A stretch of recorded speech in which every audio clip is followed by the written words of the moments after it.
एक बार की बात है। एक शहर में एक परिवार रहता था, जिसमें एक लड़का और उसके माँ बाप थे।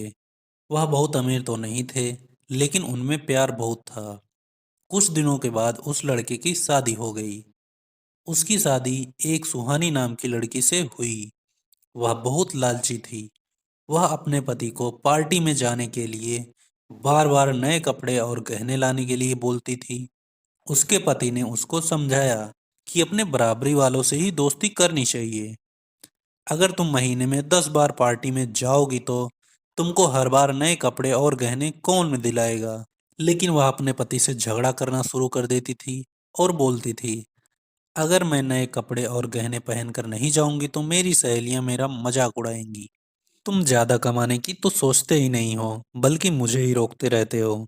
इसके बाद वह अपनी सास के पास गई और बोली, माँ जी मुझे आप अपने गहने दे दीजिए, मुझे पार्टी में जाना है। उसकी सास हैरान होकर बोली, हमारे समय में बहू अपनी सास को गहने रखने के लिए देती थी, लेकिन तू मुझसे ही गहने मांग रही हो। एक दिन सुहानी की सहेली शिवानी घर पर आई। उसने सुहानी की सास से सुहानी के बारे में पूछा। उन्होंने बताया कि सुहानी पार्टी में गई है। शिवानी ने सुहानी की सास से पूछा, आप इतना दुखी क्यों हो? तब उन्होंने सारी बात बताई। सुहानी किस तरह बार बार नए कपड़े और गहने की डिमांड करती है और सारे पैसे इन पर ही खर्च कर देती है। वह शिवानी से पूछती हैं, ज्यादा जरूरी क्या है, रोटी या दिखावे का?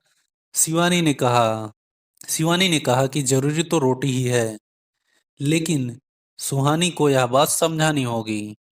सुहानी की सास ने पूछा, वह कैसे? इसके बाद शिवानी ने कहा, देखते जाइए।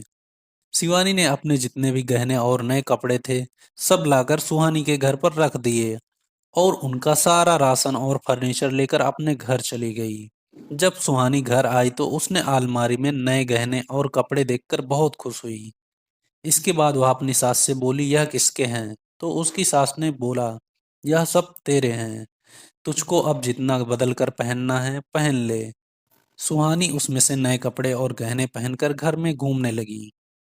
कुछ देर के बाद वह जब रसोई में गई तो उसने देखा कि घर का सारा राशन गायब था। राशन के डिब्बे में गहने थे। वह अपनी सास से बोली, यह क्या है? घर का सारा राशन और फर्नीचर कहाँ गया? उसकी सास बोली, सब बेचकर ही तेरे लिए नए गहने और कपड़े लेकर आए हैं, अब तू इनको ही बदल बदल कर पहन। सुहानी बोली कि लेकिन गहनों से पेट थोड़ी ना भरेगा, खाना तो खाना ही पड़ेगा। तभी सुहानी की सहेली शिवानी भी वहां आ जाती है। उसने कहा, जब पहले तुम्हारी सास ने तुमको समझाया तब तुम नहीं मानी, इसलिए हमने यह सब किया। अगर तुमको लगता है कि तुम्हारा पति पर्याप्त नहीं कमाता तो तुमको खुद नौकरी कर लेनी चाहिए।